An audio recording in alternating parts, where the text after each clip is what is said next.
ताकि हमको मिले। तो जरा दो वचन महापुरुषों के सुन लीजिए। आज साल का पहला दिन है। आपका पूरा साल सत्संग में से गुजरे, सत्संग वचनों के सुनने में व्यतीत हो, इससे अच्छा कोई काम नहीं। तो महापुरुष कहते क्या है कि सतगुरु कहे करो तुम सोई,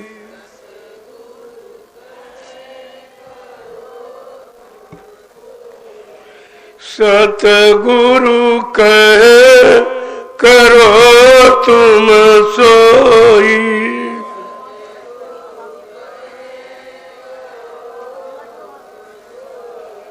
मन के कहे चलो मत कोई,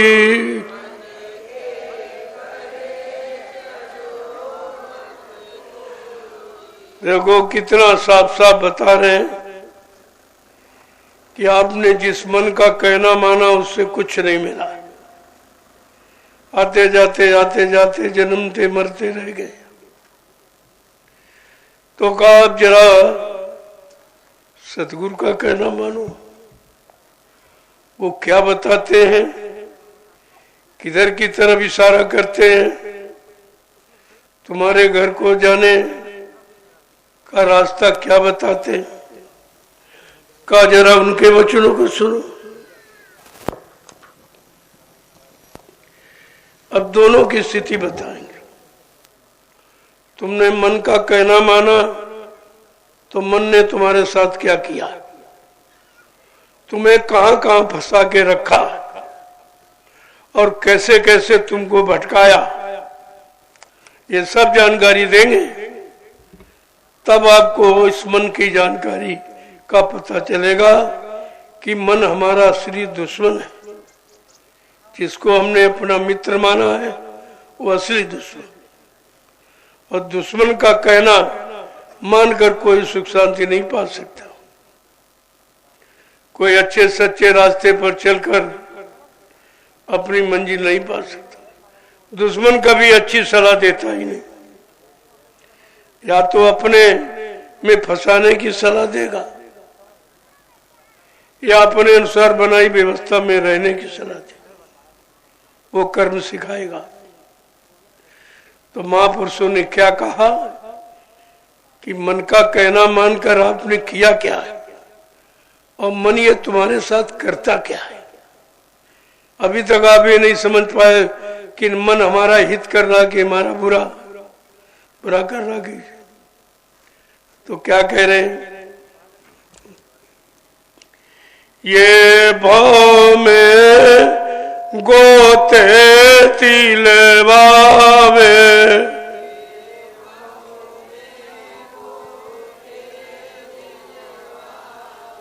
ये भाव में गोते तिलवावे,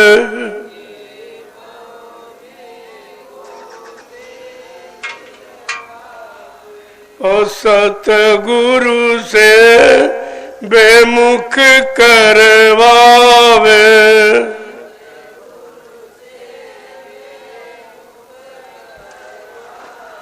कहते मन ने क्या किया तुम्हारे साथ और तुम समझ नहीं पाए।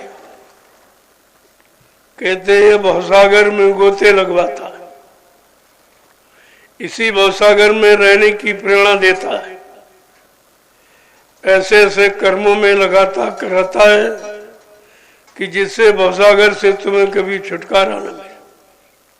कितना बड़ा तुम्हारा बैरी दुश्मन है, और सतगुरु से अलग करवाता है, उनकी तरफ जाने नहीं देता।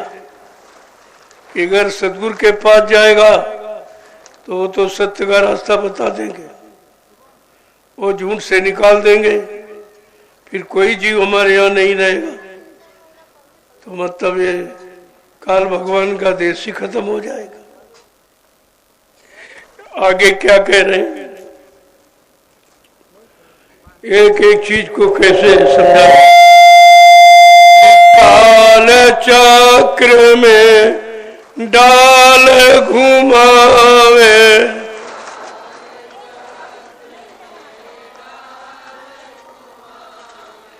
काल चक्र में डाल घुमावे,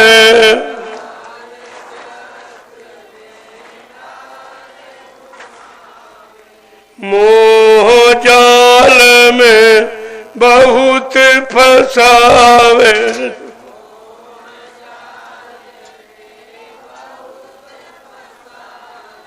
कहते हैं काल का चक्र जो है ये कर्मों का, ये आने जाने वाला चक्र, ये जन्म मरण का चक्र जो है इसी में बार बार घुमाता रहता। कैसा समझा रहे हैं बताकर, और मोह जाल में बहुत फंसावे, तरह तरह की मोह ममता इस जाल में फंसा के रखता। क्यों? बगैर मोह के जीव फंस नहीं सकता। इसीलिए महापुरुषों ने कहा मोह सकल व्याधन कर मूला, संपूर्ण व्याधियों दुखों की जड़ है मोह, और आप केवल मोह के जाल में ही फंसे हो। काम क्रोध लोभ मोह तो फंसे ही हो, लेकिन मोह का जाल बहुत प्रबल है जो आपको निकलने नहीं देता। कहते हैं मोह सकल व्याधन कर मूला। संत महापुरुषों ने कहा कि मोह संपूर्ण व्याधियों की जड़ है। तो ये मोह खत्म कैसे होगा? कहा कोई इसका रास्ता है? तो संत महापुरुष कहते हाँ रास्ता है। बिन सत्संग न होए मोह भंगा, बिना सत्संग के मोह भंग नहीं हो सकता। देखो कारण भी बताया और उसका उपचार उपाय भी बताया, तभी तो जीव निकलेगा। केवल कारण कारण बताते रहे तो जीव निकलेगा कैसे? तुम जहां फंसे हो वो भी बताएंगे, कैसे फंसे वो भी बताएंगे, और तुम किसमें फंसे वो भी बताएंगे, अब कैसे निकलोगे वो भी बताएंगे। दोनों तरफ का ज्ञान, तभी उनको कहते हैं पूरा गुरु। पूरा गुरु वही है जो फंसने वाला भी बताए और निकलने वाला भी बताए, दोनों युक्ति, तब फंसे हुए जीव निकल सकते हैं। आगे समझा के क्या कह रहे हैं एक एक चीज को, कि मित्र न जानो बैरी पूरा, मित्र न जानो बैरी पूरा, मित्र न जानो बैरी पूरा, मित्र न जानो बैरी पूरा, गुरु भक्ति से डार दूरा, गुरु भक्ति से डारे दूरा। कहते तुम अपने मन को मित्र मत मानो, और तुमने मित्र मानकर इसकी सलाह ली और इसका कहना माना, और जो जो इसने कहा वही आपने किया, तो तुमको फंसा दिया। अब संत महापुरुष, अरे भाई मित्र नहीं है, बैरी पूरा, पूरा दुश्मन जानो तुमको। ये फंसाने वाला यही है जो अंदर में बैठा, जो तुम्हारा बैरी था उसको आपने अज्ञानता में मित्र मान लिया, और कहते गुरु भक्ति से डारे दूरा, और गुरु भक्ति से निरंतर दूर करेगा, भोगों की भक्ति में लगाएगा और गुरु भक्ति से दूर करेगा। जिसको तुमने मित्र माना है वो तुम्हारा पूरा बैरी, और आज भी तुम इसी बैरी की सलाह मानते, दुश्मन की। दुश्मन कभी अच्छी सलाह दे ही नहीं सकता, वो तो मर मिटने की सलाह देगा। आगे क्या कह रहे हैं कि दारा सुत संपत्ति परिवार दारा सुत संपत्ति परिवार दारा सुत संपत्ति परिवार दारा सुत संपत्ति परिवार डारे काम क्रोध की धारा डारे काम क्रोध की धारा डारे काम क्रोध की धारा डारे काम क्रोध की धारा। मन की एक एक काली करतूत बता रहे हैं कि जिसको तुमने मित्र माना, अपना सलाहकार माना और उसी की सलाह से जो जो कर्म किए उसी में आप फंसे पड़े हो। कहा वो किसमें फंसा था। दारा माने स्त्री, सुत माने बेटा, धन दौलत और परिवार, बस इतने में आपको फंसाएगा। ये है फंसने के स्थान जिनको तुमने अपनी सुख सुविधा का स्थान माना है, ये फंसने का स्थान। क्या कह रहे हैं? टारे काम क्रोध की धारा, और इनमें फंसाया और काम क्रोध लोभ मोह अहंकार की धारा में तुमको बहा दिया। तुम उसी में बह रहे हो, गोते खा रहे हो, लेकिन समझ नहीं पा रहे हो और निकल नहीं पा रहे हो। तो आगे क्या कह रहे हैं कि इंद्रिय भोग बास भर मावे, इंद्री भोग बस भर मावे, इंद्री भोग बास भर मावे, इंद्री भोग बस भर मावे, भक्ति विवेक नाश करवावे, भक्ति विवेक नाश करवावे। क्या करे महापुरुष कि मन और क्या कर रहा है? इंद्रिय भोग वासनाओं में बार बार भरमाता है, बार बार इसी में लगाकर तुम्हारी शक्ति का ह्रास करता रहता है। और क्या कह रहे हैं कि भक्ति और विवेक इनका नाश करा देता। जो तुम्हारे अंदर में भक्ति के भाव, बुद्धि में विवेक के भाव पैदा होते तो उनका नाश करा देता। न ये भक्ति कर पावे, न बुद्धि में विवेक ज्ञान पैदा कर पावे। आगे क्या कह रहे हैं कि सतगुरु प्रीतम मिले न जब तक, सतगुरु प्रीतम मिले न जब तक, सतगुरु प्रीतम मिले न जब तक, सतगुरु प्रियतम मिले न जब तक, कभी न छूटे मन के कौतुक, कभी न छूटे मन के कौतुक। कहते हैं जब तक सच्चा प्रीतम पिया मालिक सतगुरु नहीं मिलेंगे, क्योंकि एक ये प्रीतम मिला जो शरीर को में फंसा लिया, इंद्रिय भोगों में फंसाकर शक्ति को नष्ट करा रहा, और एक सच्चा पिया प्रीतम सतगुरु जो तुम्हारी शक्ति को नष्ट होने नहीं देते। कहते कभी न छूटो मन के कौतुक।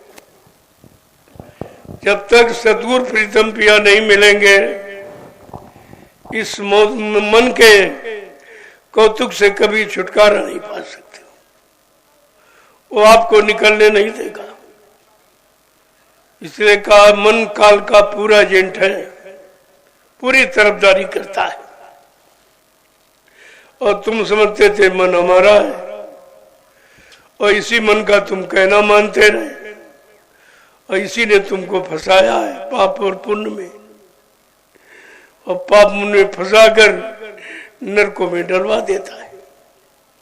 आगे क्या कह रहे हैं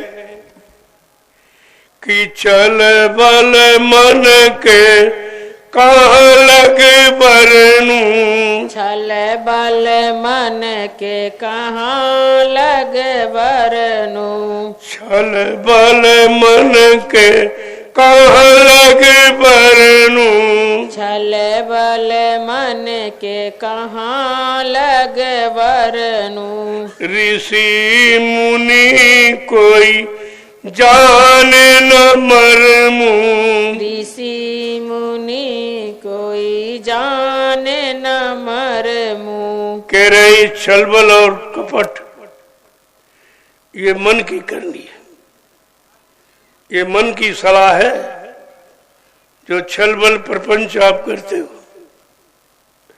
और इसी में तुमको फंसा के रखता। महापुरुष कहते हैं मैं कहां तक वर्णन करूं, ये कैसे कैसे तुमको फंसाता है बुरे कर्मों में, पाप कर्मों में, और फिर उसी की सजा दिलाता रहता है। तुमने भूल भ्रमवश में इसको अपना मित्र मान लिया। कहते मन तुम्हारा पूरा बैरी है, दुश्मन है, और तुम कभी भी ऋषि मुनि ये भी इसका मर्म नहीं जान पाए। मन ने उनको भी फंसा के रखा। 60,000 वर्ष सिंगी ऋषि ने तपस्या की जंगल में, और मन ने धोखा दे दिया, उनको फंसा दिया काम में, काम की धारा में फंसा दिया, और इसी काम से बचने के लिए जंगल में छिप गए कि जब समाज में इस परिवार में रहेंगे नहीं तो काम से बच जाएंगे।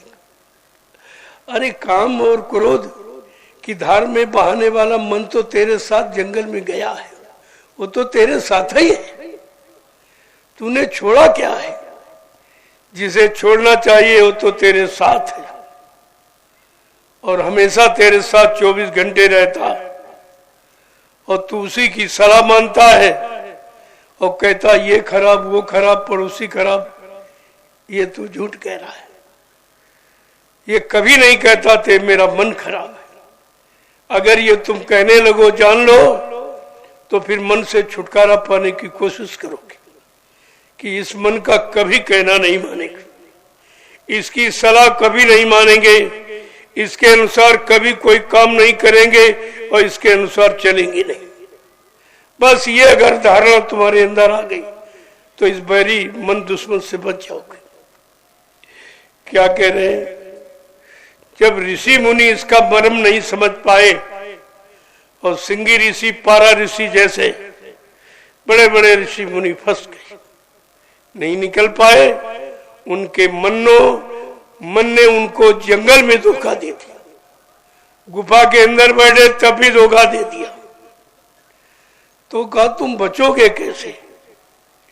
कहते जब तक सतगुरु नहीं मिलेंगे कि तात सतगुरु खोजो निज के, आते सतगुरु खोजो निज के, तात सतगुरु खोजो निज के, ताते सतगुरु खोजो निज के, बिन सतगुरु कोई चले न बच के, बिन सतगुरु कोई चले न बच के, बिन सतगुरु कोई चले न बच के, बिन सतगुरु कोई चले न बच ऐसे के। शैतान से अगर बचना चाहते हो मन से तो कहते हैं सतगुरु की खोज करो,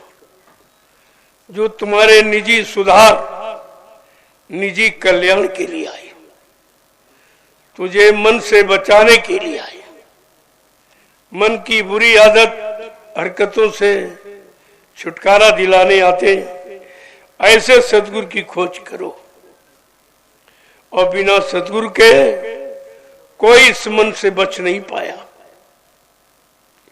आगे क्या कह रहे हैं कि सतगुरु सम प्रीतम नहीं कोई, सतगुरु सम प्रीतम नहीं कोई, सतगुरु सम प्रीतम नहीं कोई, सतगुरु सम प्रीतम नहीं कोई, मन मलिन को धोवे वही, मन मलिन को धोवे वही, मन मलिन को धोवे वही, मन मलिन को धोवे वही। का सतगुरु के समान तुम्हारा सच्चा रक्षक, सच्चा हितैषी, सच्चा पिया प्रीतम कोई नहीं।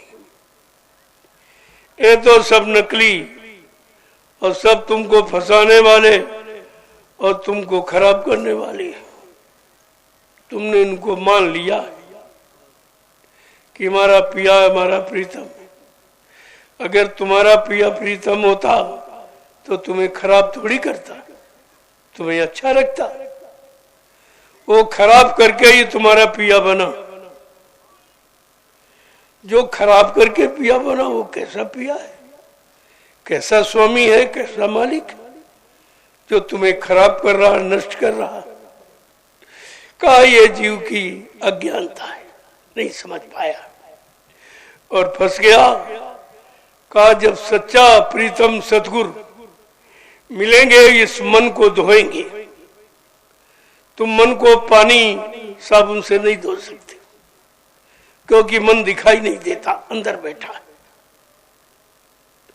और जितने गंदे काम सब मन के की सलाह से आप करते हो, इसका मतलब इसमें कितनी गंदगी होगी। अरे भाई, गंदी सलाह देने वाला तो गंदा होगा, वही तो देगा। चोर चोरी की सलाह दे सकता है। ऐसे गंदगी जिसमें भरी है वो गंदी सलाह देता, और उसी की सलाह मानकर आप गंदे हो गए, और इसी गंदगी कारण तुम यहां से निकल नहीं पा रहे हो। तो कह रहे हैं कि मन मलिन को धोवे वही, वो सतगुरु पिया प्रीतम तुम्हारे गंदे मन की गंदगी को साफ कर देंगे। उनके पास सत्संग का साबुन है, नाम का साबुन और सत्संग की दरिया, सत्संग जल और नाम का साबुन लगा करके इस गंदगी मन की साफ कर देते। धीरे धीरे जैसे जैसे तुम गंदे हुए हो, उसी तरीके से तुम्हें साफ करेंगे। पहले काम से निकालेंगे, फिर क्रोध की गंदगी से। काम की गंदगी सबसे प्रबल है। अब काम की गंदगी आपको की निकालेंगे, फिर क्रोध की, फिर लोभ की, फिर मोह की, फिर अहंकार की। धीरे धीरे सब गंदगी तुम्हारी साफ कर दो। लेकिन काम की गंदगी सबसे प्रबल है, जिसमें सारा जीव फंसा हुआ। ये 4 खान 84 लाख जो योनियां हैं, जिसमें शरीर, ये सब काम में ही फंसे। और काम से सृष्टि की रचना है, तो सबसे प्रबल है ये। अगर काम की निरंतर पूर्ति हो जाए तो मोह पैदा हो जाएगा, अगर पूर्ति न हो तो क्रोध पैदा होता है। ये काम इतना खतरनाक, ये अगर इसकी पूर्ति करो तो मोह बढ़ जाएगा, फंस जाओगे, निकल नहीं पाओगे। अगर पूर्ति न करो तो क्रोध आ जाएगा। ये तो सबसे बड़ा नुकसान करने वाला।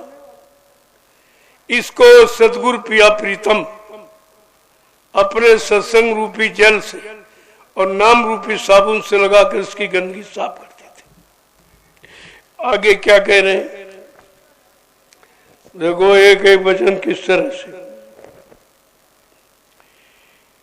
कि मेरा भाग उदय हुआ भारी, मेरा भाग उदय हुआ भारी।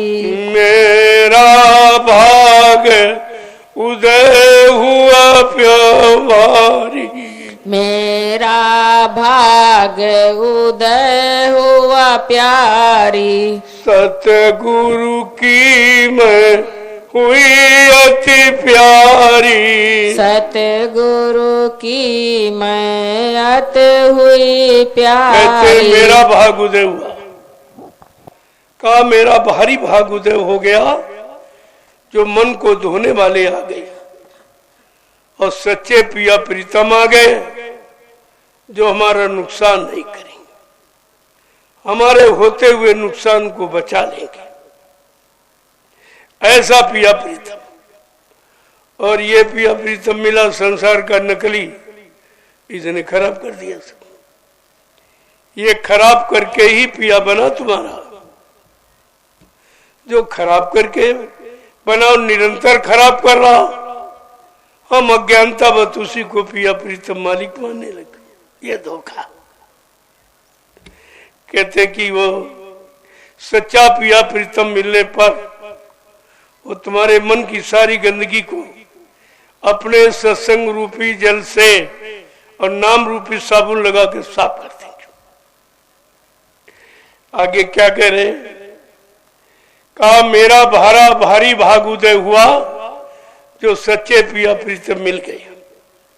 अब निश्चय मेरे मन की गंदगी को समाप्त कर देंगे। मन मलिन को धोमे वो ही, और कोई नहीं धो सकता है। और मैं सदगुरु की प्यारी हो गई, जो उन्होंने मुझे अपना लिया। अपना सच्चा प्यार जो भोगों से रहित है, इसमें भोगों की गंदगी नहीं है, बिल्कुल विशुद्ध प्यार है, शुद्ध प्यार, शुद्ध साफ करने वाला। आगे क्या कह रहे हैं? कि जगत जीव कहा जाने महिमा। जगत जीव क्या जाने महिमा। जगत जीव क्या जाने महिमा। जगत जीव क्या जाने महिमा। वेद पुराण न जाने गरिमा। वेद पुराण न जाने गरिमा। वेद पुराण न जाने मर्मा। वेद पुराण न जाने मर्मा। सतगुरु कहे करो तुम सोई। करो तुम सोई। ओ मन के कहे चलो मत कोई। मन के कहे चलो मत कह रहे कि कोई। संसार के जीव, जड़ जीव, ये संसार के जड़ जीव बेचारे क्या महिमा, सतगुरु की महिमा क्या जाने, और नाम के जगह नाम की महिमा क्या जाने। क्या कह रहे हैं कि वेद पुराण न जाने गरिमा। जिनको सर्वस्व ज्ञान का भंडार माना गया है, 4 वेद 6 7 18 पुराण, कहना ये तो मर्म भी नहीं जानते, ये उनकी गरिमा को, उनके मूल मर्म सिद्धांत को ये बिल्कुल नहीं जानते। आगे क्या कह रहे हैं कि ज्ञानी जोगी सब थकी हारे। ज्ञानी जोगी सब थकी हारे। ज्ञानी जोगी सब थकी हारे। सब थकी हारे। सतगुरु महिमा कोई न विचारे। सतगुरु महिमा कोई न विचारे। ये ज्ञानी और योगी भोगी सब, ये कुछ नहीं, ये सब उसी तक सीमित है। ये भी नहीं अपने मन को संतुष्ट कर पाए, ये भी अपने मन को पाक साफ निर्मल पवित्र नहीं बना पाए, क्योंकि इनको सत्संग का जल नहीं मिला और सदगुरु के जगाए नाम रूपी साबुन को नहीं पाया, तो गंदगी कैसे निकालते। ये भी बेचारे नहीं कुछ कर पाए और कहते कि सदगुरु महिमा कोई न विचारे। सदगुरु की महिमा को कोई के किसी के विचार में भी नहीं आई। ये कैसी महिमा है, कैसा अनोखा लाभ देने वाले, जो लाभ किसी ने दिया नहीं है, बताया नहीं है आज तक। मन की गंदगी किसी ने बताई नहीं, मन पूरा बैरी दुश्मन ये भी नहीं बताया, और सब इस मन के अधीन पड़े रहे और मन को अपना मित्र मानते रहे और मन धोखा करता रहा। आगे क्या कह रहे हैं समझा के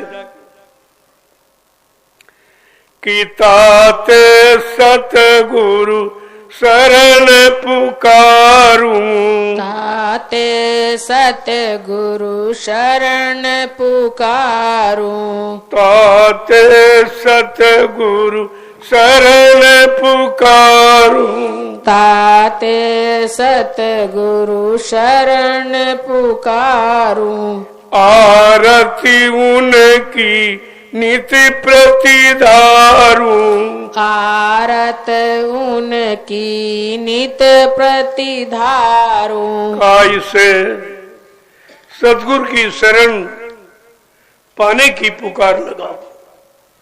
सदगुरु की शरण मिल जाए, उनकी दया मिल जाए, तो हम सब गंदे कमजोर जीवों का कुछ भला हो जाए, कुछ कल्याण हो जाए। और जहां तुमने पुकार लगाई वहां तो कोई सुनने वाला नहीं था। तुम्हारी सुनता को, और जिनको सुनाते रहे उनके पास कुछ था नहीं, वो तुमसे ज्यादा फंसे पड़े। तुम तो भला भोगों की गंदगी में फंसे हो, वो तो मान सम्मान सामान की गंदगी में फंस गए। क्या कह रहे हैं आगे समझा के कि आरती करूं प्रेम से जबई, आरत करूं प्रेम से जबहि, आरती करूं प्रेम से जबहि, आरती करूं प्रेम से जबहि, कुल परिवार तरे मेरा तबही, तरे मेरो तबहि। कहते हैं कि प्रेम से उनकी आरती करो और तुम्हारा कुल परिवार सब तर जाए, सब पार हो जाए, सब जीव परिवार के घर अपने घर चले जाएं, जब तुम सतगुरु की आरती प्रेम प्यार मोहब्बत से करोगे और पाक साफ निर्मल पवित्र होकर, तब वो तुम्हारी आरती स्वीकार होगी और उसका फल ये तुम्हारा कुल परिवार सबका तरण तारण हो जाएगा। आगे क्या कह रहे हैं, आरती विधि अब करूं सिंगारा,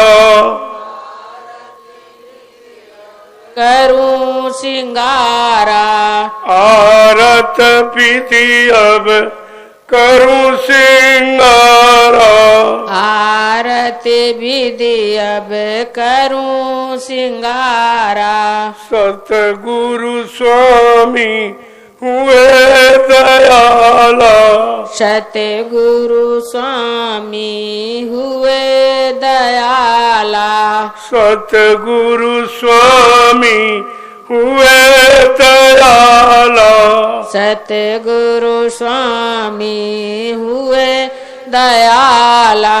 का तरह तरह के श्रृंगार, श्रृंगार का मतलब ये बाहर की सजावट, ये नकली सजावट नहीं, असली विनय विवेक, असली तो ये है। कहते हैं कि विधि तरीके तौर से अपने अंतःकरण को सजाकर पाक साफ निर्मल पवित्र बनाकर उनकी आरती करो, तब ये सदगुरु स्वामी जो दयाल दया करने आए हैं तुम्हारे पर दया करेंगे। वो दया से आप वंचित नहीं रह जाओगे।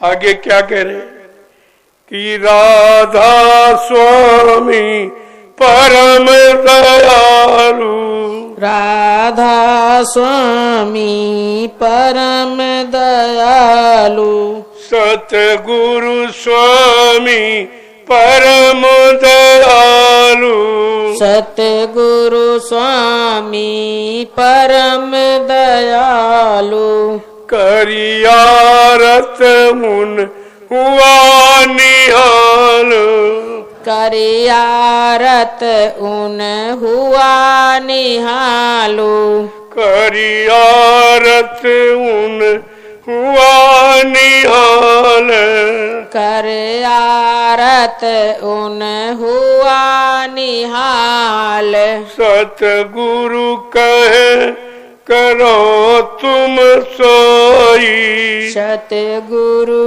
कहे करो तुम सोई, ओ मन के कहे चलो मत कोई, मन के कहे चलो मत कोई। सच्चे दाता दयालु सतगुरु, उनके अतिरिक्त कोई दयालु नहीं, कोई कलयुग के जीवों पर दया नहीं कर सकता, कोई इन जीवों की संभाल नहीं कर सकता है। वो तो कलयुग में आधार केवल सतगुरु का है। कहते कि करियारत हुआ निहार, जिन्होंने अंतःकरण को शुद्ध करके मन बुद्धि चित्त को पवित्र करके जिन्होंने अंतर में आरती की है, आर्त माने विनती, प्रार्थना विरह भरी की, तड़प भरी, उनको निहाल कर दिया, यानी उनको पार कर दिया, उनका कल्याण हो गया, वही पार जाते। जो पाक साफ पवित्र हो जाते हैं वो पार जाते हैं। और बोधों की गंदगी में रहने वाले यहीं पर बार बार जन्म लेते रहते हैं, जन्मते मरते रहते हैं। ऐसे जीवों का कभी भला नहीं होता। इसलिए आपको अब भोगों की गंदगी नहीं लपेटनी है। अब उस गंदगी को लपेट के आपने देखा क्या मिला। जो पहले तुमसे आए वो नहीं पा पाए, बेचारे खाली मर के चले गए। लेकिन उन्होंने इसकी गंदगी का बयान नहीं किया कि चलो हम तो इस गंदगी में फंस के जीवन खराब कर बैठे, लेकिन तुम अपने जीवन को खराब मत करो। ये शिक्षा माँ बाप ने नहीं दी, जबकि उसी में फंसे। माँ और बाप दोनों उसी गंदगी में फंसे और उसी गंदगी में फंसकर दुख उठाया, लेकिन अपने बच्चों को उसी गंदगी में फंसने का प्रयास करते और कहते मेरा कर्तव्य है। अरे भाई, गंदगी में फंसाने का कर्तव्य है कि सफाई में ले जाने का कर्तव्य नहीं है। अच्छाई की तरफ खड़ा करने का तुम्हारा कर्तव्य नहीं है। परमात्मा की तरफ यानी प्रेरित करना है तुम्हारा कर्तव्य नहीं है। नहीं बेचारे, जबकि संत महापुरुषों ने कलयुग में कितना लाभ दिया कि अगर बेटी भक्त हो जाती तो 16 कुल तार देती है, अगर बेटा भक्त हो जाए तो 8 कुल को तार देता है। इतना बड़ा लाभ इस कलयुग में है गुरु भक्ति का। जिसने गुरु भक्ति की उस स्त्री ने 16 कुल अपने तार दी, 8 अपने ससुराल के, 8 मायके के। इतना बड़ा लाभ गुरु भक्ति का है। और तुम्हें तो सतगुरु भक्ति का अधिकार मिला, तुम्हारी तो कितनी बड़ी महिमा गाई जाए वो कम है, लेकिन तुम उस महिमा को रख ही नहीं पाए। उस महिमा को संभाल के न रख पाए न उस पर चल पाए। कितना बड़ा लाभ है। बेटा अगर भक्त हो जाए तो 8 कुल तार दिखा। कितना बड़ा लाभ है, इस लाभ को कोई समझ नहीं। ये लाभ तो रुपए पैसे से भी मोल नहीं मिलता। गुरु भक्ति का इतना बड़ा लाभ, अन्य भक्ति का ये लाभ नहीं है। न सतयुग में हरि भक्ति का ये लाभ था, न त्रेता में राम भक्ति का ये लाभ था, न द्वापर में कृष्ण भक्ति का ये लाभ था, जो कलयुग में गुरु भक्ति का लाभ है। कितना बड़ा लाभ आपको मिला, तो तुम कर ही नहीं पाते। और ये भक्ति भी सरल बहुत है। उसमें तो बेचारे जंगलों में हजारों वर्ष तपस्या करते उल्टे टके रहे, कहीं नंगे रहे, ये कुछ खाया नहीं पिया, शरीर को सुखा दिया, हड्डियों को गला दिया, लेकिन मिला कुछ नहीं, क्योंकि वो जड़ भक्ति थी।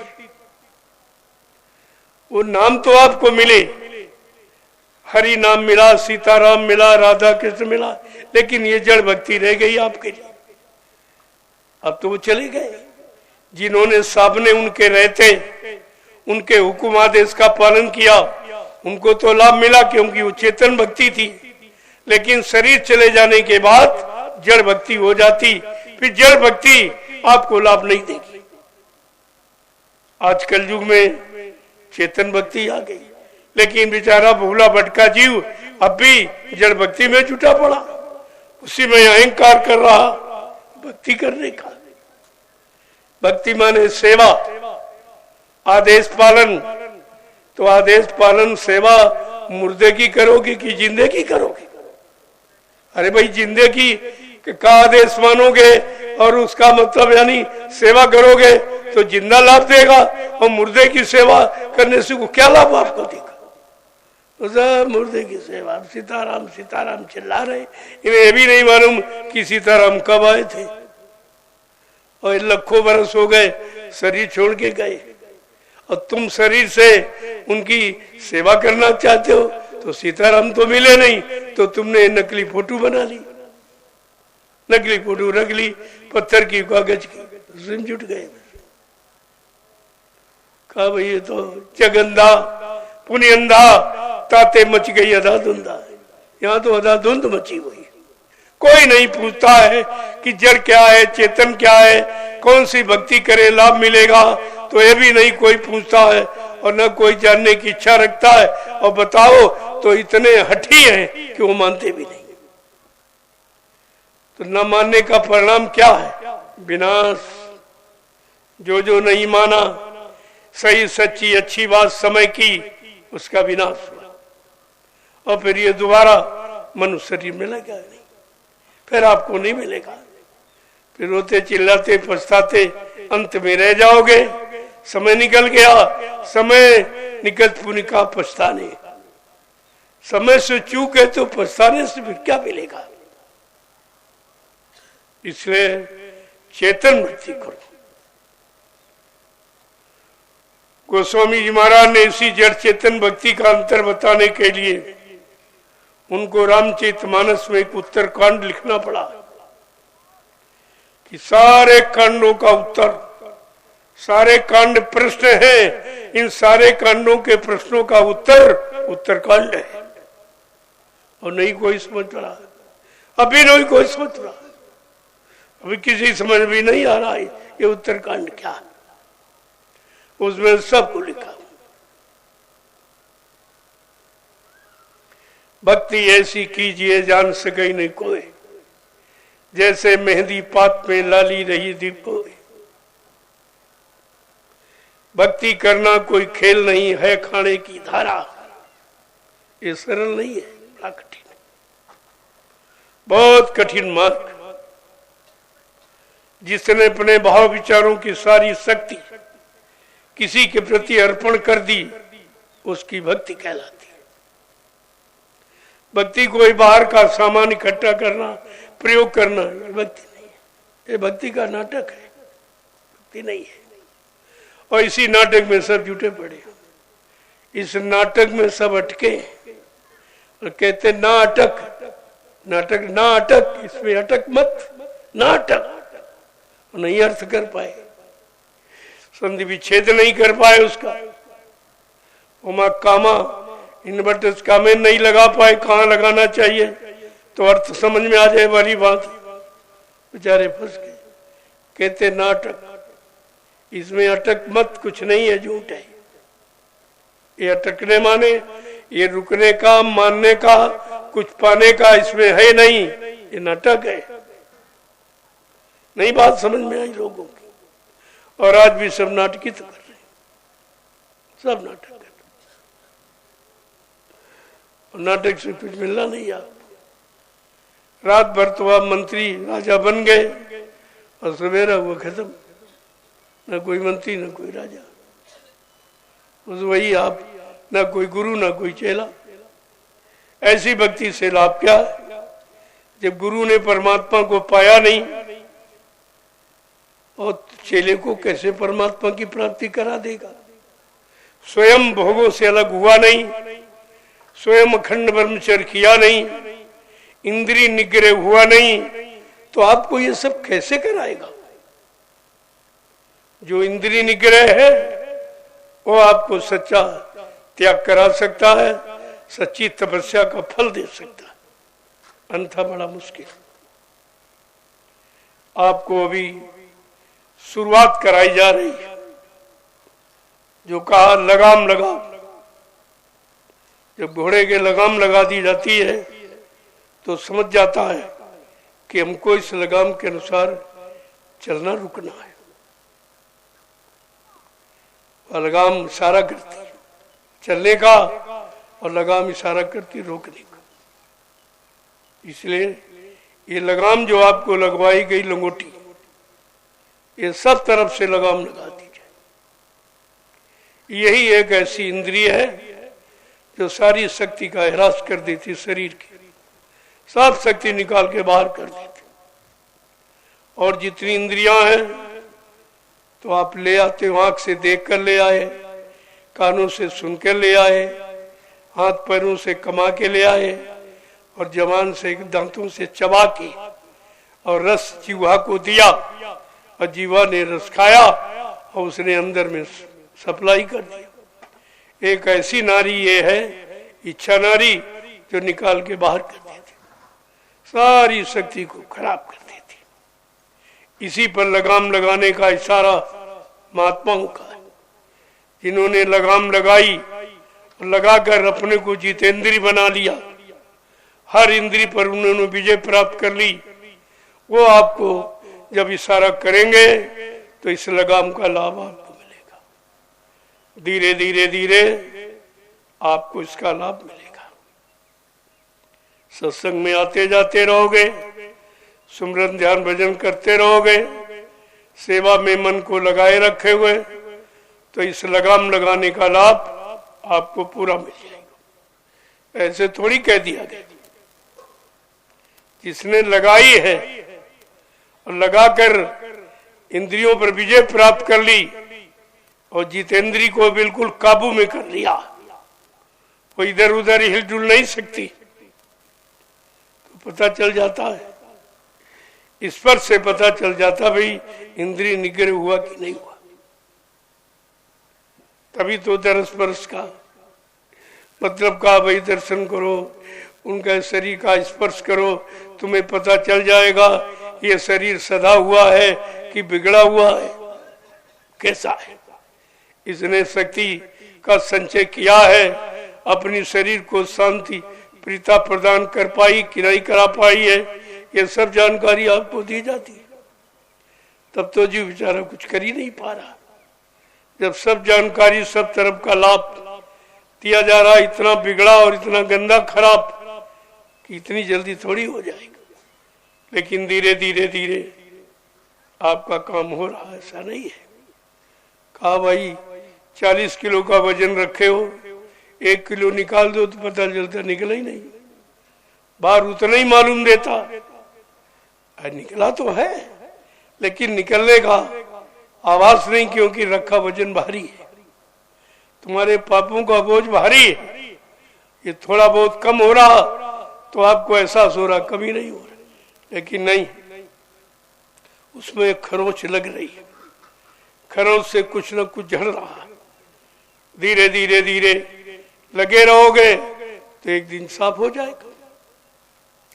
जब साफ हो जाएगा उस पर्दे पर तुम्हारा चित्र तुम्ही को दिखाई देने लगेगा, तब आपकी समझ में आ जाएगा कि साफ हो गया। इसीलिए जब सत्संग में आओ बड़ी शालीनता सौम्यता के साथ एक एक वचन को ऐसे पी जाओ जैसा प्यासा एक एक बूंद की कीमत जानता है, उस तरह से। तभी कहा भाई सत्संग की भूख प्यास रखो। अब तो थोड़े लोग आ गए, बड़ा अच्छा है। भीड़ भाड़ में शोर शराबा में सुनने को कम मिलता है, सेवा कम मिल पाती, भजन करने के लिए माहौल अच्छा नहीं बन पाता। थोड़े में तो सब अच्छा है। ये तो आपको बड़ा अच्छा है। हम भी ये देखना चाहते थे कि कितने लोग अभी इच्छुक बन पाए। किसी में कोई उत्सुकता नहीं है, कोई उत्साह नहीं है कि हमारा मन साफ हो, हमारा तन साफ हो, हमारी बुद्धि में विवेक ज्ञान आ जाए, बुराइयां निकल जाए।